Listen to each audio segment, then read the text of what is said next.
Ja, hat sich zwar nicht so lange angefühlt, aber ich bin tatsächlich auch wieder ein bisschen seekrank geworden. Ein Bagger, ein Container, eine Schwimmplattform und ein Boot. Bist du bereit? Wie war das nochmal mit der Mooring? Beim letzten Mal sind wir bis nach Pobla de Fanals gekommen. Ein kleines Stück weiter auf unserer Reise, aber mit großen Aufgaben im Gepäck. Zuerst mussten wir uns allerdings mit den Tücken der öffentlichen Verkehrsmittel herumschlagen. Doch danach ging es bergauf. Wir haben Valencia erkundet, jede Menge erlebt und sogar einige Bootsarbeiten abhaken können.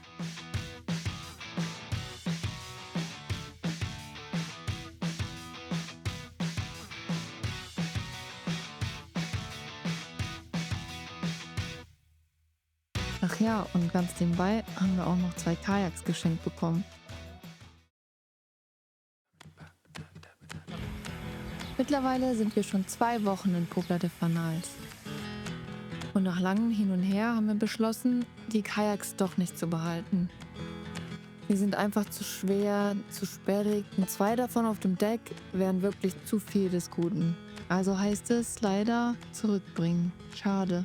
Da wir aber auch kein Gebrauchtes finden konnten, geht's zu Decathlon. Auf der Suche nach einem aufblasbaren Modell.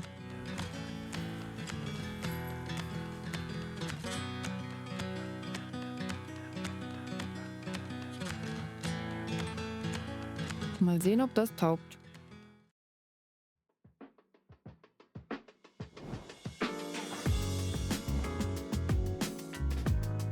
Da wir wohl noch eine weitere Woche hier bleiben, nutzen wir die Zeit und erkunden Valencia bei schönstem Wetter.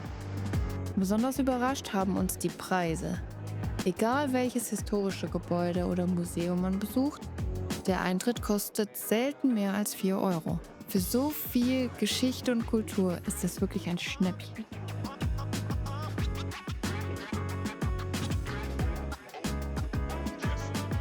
Nach den Stufen darf man auch etwas aus der Puste sein. Doch dafür wurde man mit einem herrlichen Ausblick über Valencia belohnt. Und auch mit einem Glockenschlag.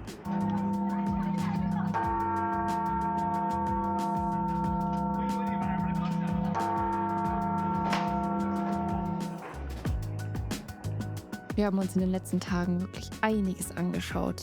Die altehrwürdige Universität,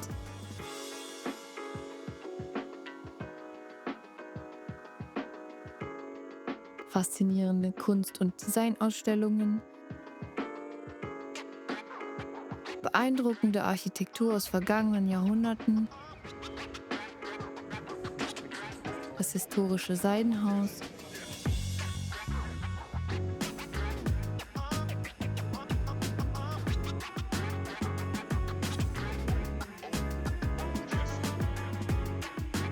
grüne Parkanlagen mitten in der Stadt und als besonderes Highlight eins der mächtigen Tore von Valencia.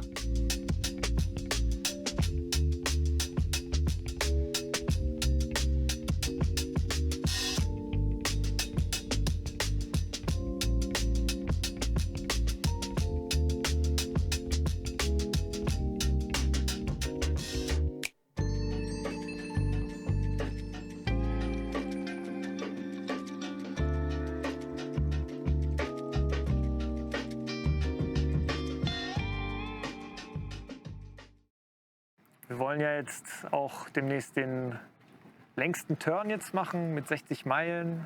Das ist nicht das längste, was wir gemacht haben, aber wir hatten immer so auf einer Seite Küste und das war dann ein sicheres Gefühl. Und hier ist es halt weg von der Küste, rüber auf eine Insel. Und dann wollen wir auf jeden Fall, dass alles funktioniert und wollen uns auch dementsprechend auch vorbereiten. Also vorbereiten. Als erstes werfen wir einen Blick in unseren Dieseltank.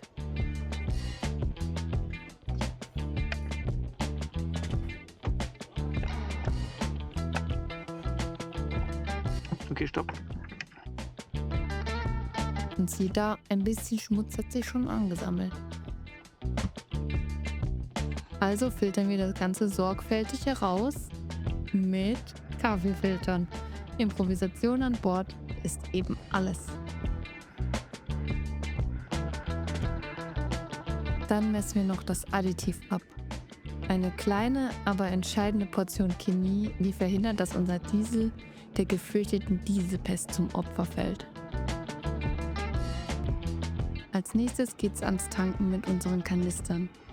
Doch bevor der Diesel fließt, befeuchten wir das Deck. Ein genialer Tipp aus unserer Community. So wird nichts vom Holz aufgesogen, falls doch mal ein Tropfen Diesel daneben geht.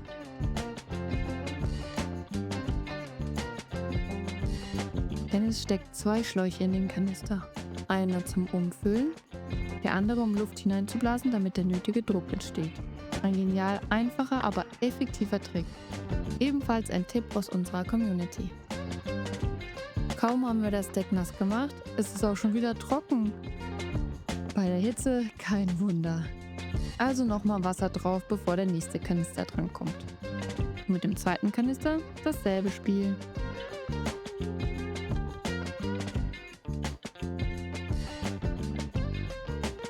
Und damit auch wirklich der letzte Rest rauskommt, muss Dennis nochmal schütteln.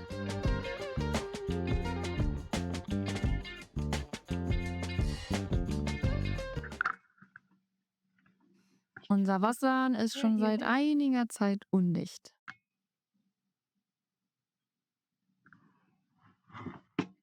Das Leben auf dem Boot ist vielseitig. Letzte Woche war ich Mechaniker, diese Woche bin ich Klempner.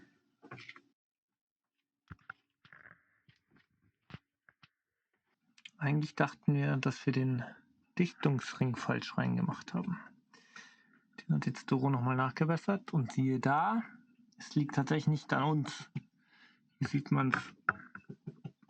Der Wasserhahn war von Anfang an undicht und der war neu gekauft. Eieiei.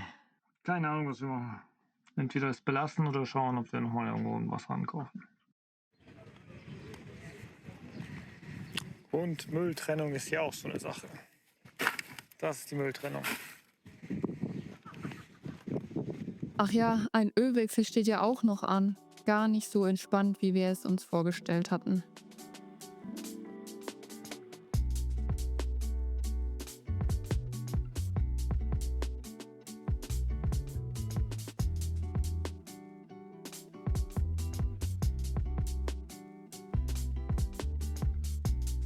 Also, wir haben jetzt mal den Weg zum Ruderblatt ein bisschen verkleinert und ich glaube eine Rolle auch weggenommen, sodass wir eine direktere Kraft haben, weil wir ja das Gefühl hatten, dass die Kraftübertragung fehlt. Und Doro hat hier noch sowas bestellt. Das soll einfach die Leine fester ziehen, strammer ziehen, sodass sich das einfach nicht lockert. Das würden wir das hier festmachen.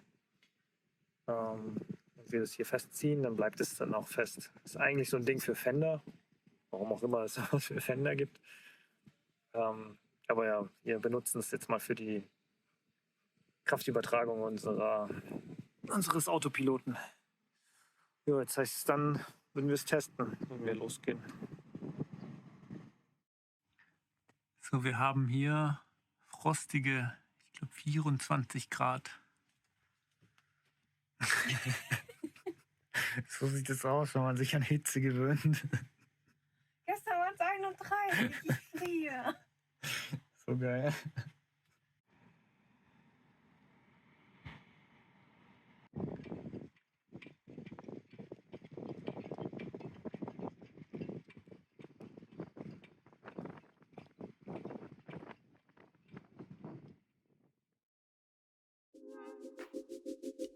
Nach 4 Wochen in der Marina juckt es uns endlich wieder in den Fingern.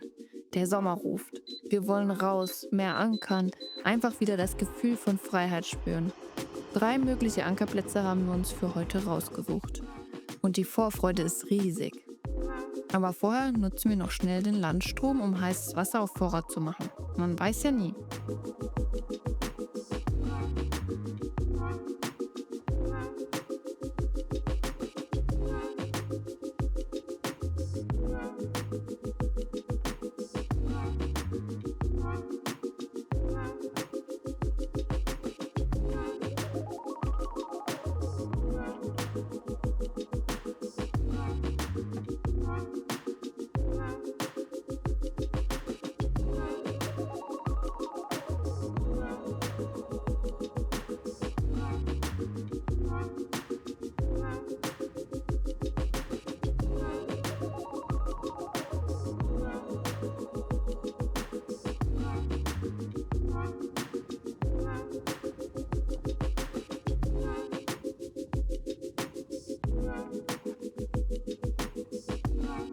Und natürlich, fast vergessen, tanken steht auch noch auf der Liste. Ohne Diesel kein Abenteuer.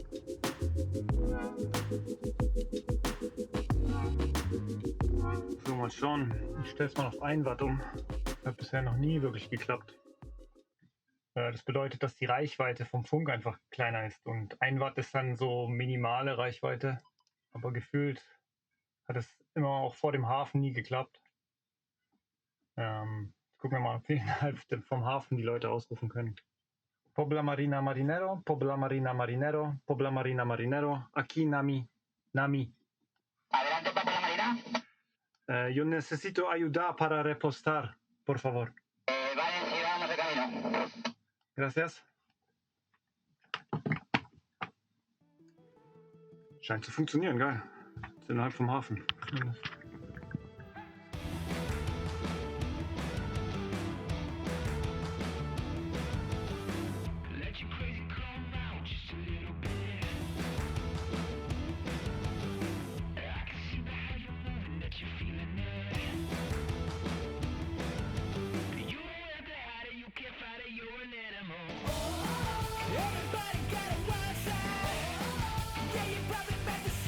Da kommt auch schon der Marinero zum Helfen. Erstmal abgewürgt. Okay.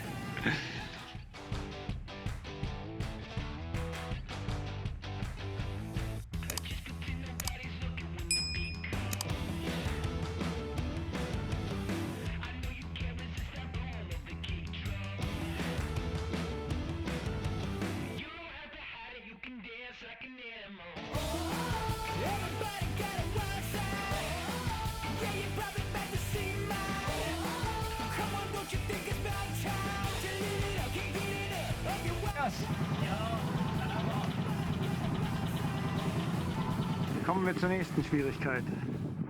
Die Versandung des Eingangs.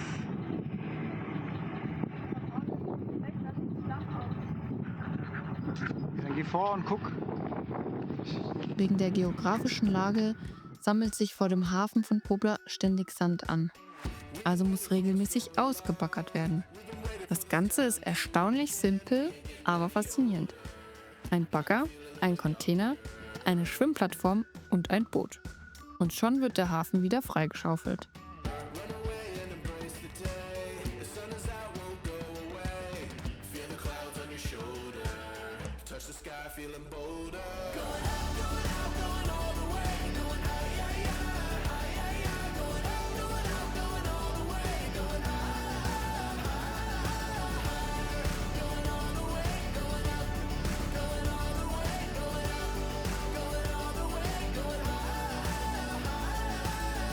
Wie so oft, wenn wir länger irgendwo festgesessen haben, fällt der Abreisetag auf einen windstillen Tag.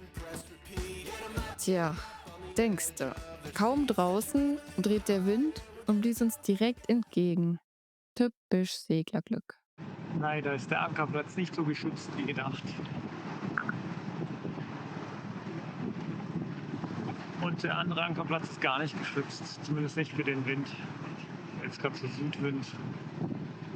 Und ja, hier ist einfach alles eine gerade Linie. Und, ja, irgendwie Doro möchte es auch nicht versuchen. Jetzt fahren wir halt einen günstigen Hafen an und schauen dann mal die Tage, wie das Wetter jetzt auch wird. Da hinter dem Häuschen wäre die zweite Ankerbucht. Aber der Wind kommt ja genau auf unsere Nase. Jetzt merkt man schon genau rein in die Bucht. Schade.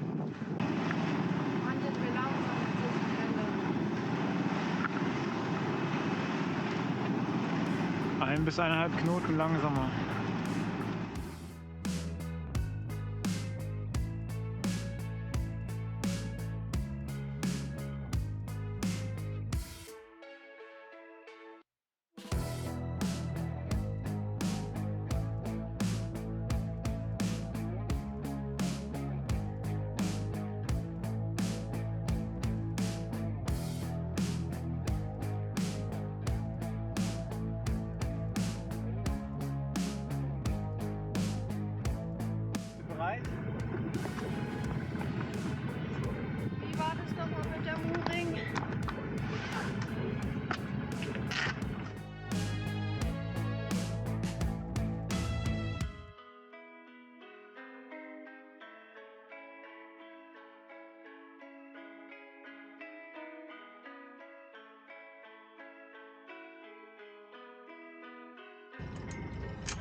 Mooring-Leine wieder geschafft.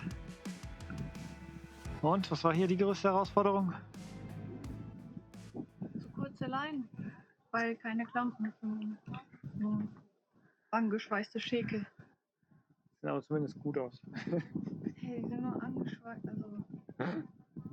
Die sind schön lackiert, ja, aber weiß nicht. Ja, die Pfeifen. Sieht man unterm Lacken. Fast 9 Stunden Motorrad. Ein bisschen, ja, hat sich zwar nicht so lange angefühlt, aber ich bin tatsächlich auch wieder ein bisschen seekrank geworden. War dann doch so ein bisschen schunkelig. Ja, die Ankerbucht konnten wir nicht nutzen. Dann der zweite, oder Plan B, war eigentlich ein günstiger Hafen mit einem relativ eben günstigen Tagespreis.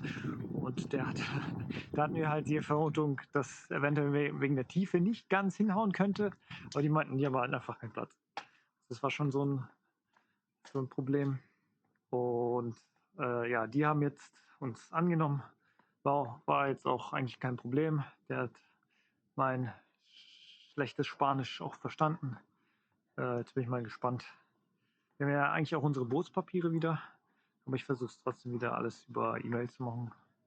Gemütlicher, einfacher und ja, ist irgendwie aber datenschutzkonform. Absolute Katastrophe. Theoretisch könnte sich jeder Hafen in Spanien als uns ausgeben. So, gibt kein Foto. Ui. Was war hier? Gegen Stromfalle gelaufen. 23 Euro. 98. 24 Euro die Nacht. Habe ich.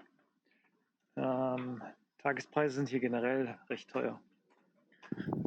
Aber ja, wir hatten jetzt keine Wahl. Hier gibt es absolut keinen Ankerplatz jetzt in der Nähe. Wir hätten, keine Ahnung, nochmal die gleiche Strecke fahren müssen. Was wir für ein Problem haben, ist auch noch, dass morgen der Wind auch nochmal richtig auftritt.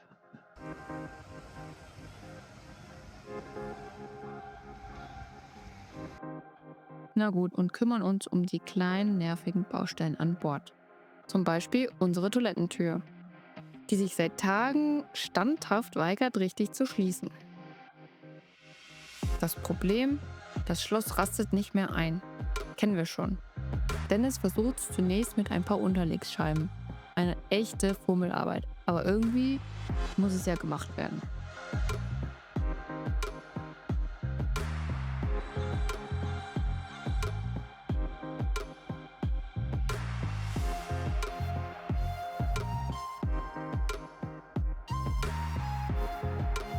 Die Tür weigert sich immer noch.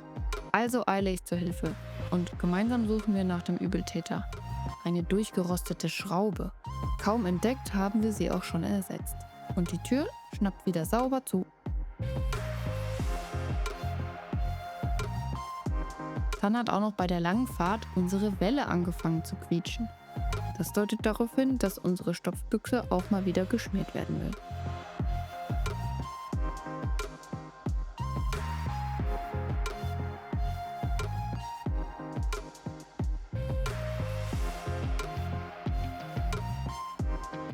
So, wir befinden uns aktuell in Gandia. Wer Gandia nicht kennt, der hat sein Leben noch nicht gelebt. Also so haben wir zumindest das Gefühl von den ganzen Touristensachen, die hier so laufen.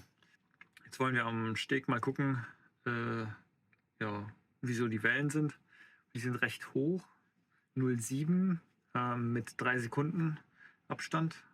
Ob das nicht so heavy für uns ist und wir tatsächlich noch einen Tag länger bleiben würden. Aber wir hätten in 2 Tagen super Wetter für eine Überfahrt zu den Balearen. Und wenn wir jetzt zum Ankerplatz fahren würden heute, hätten wir natürlich dann auch gute 10, 15 Meilen weniger für die Überfahrt. Das wäre schon geil.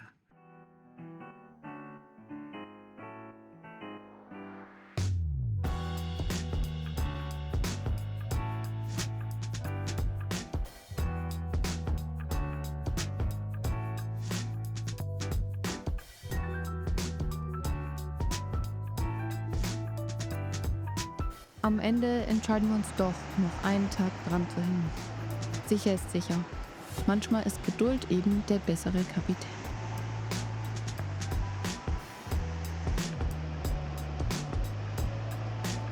Vielen Dank fürs Zuschauen und bis zum nächsten Mal bei Namisailing.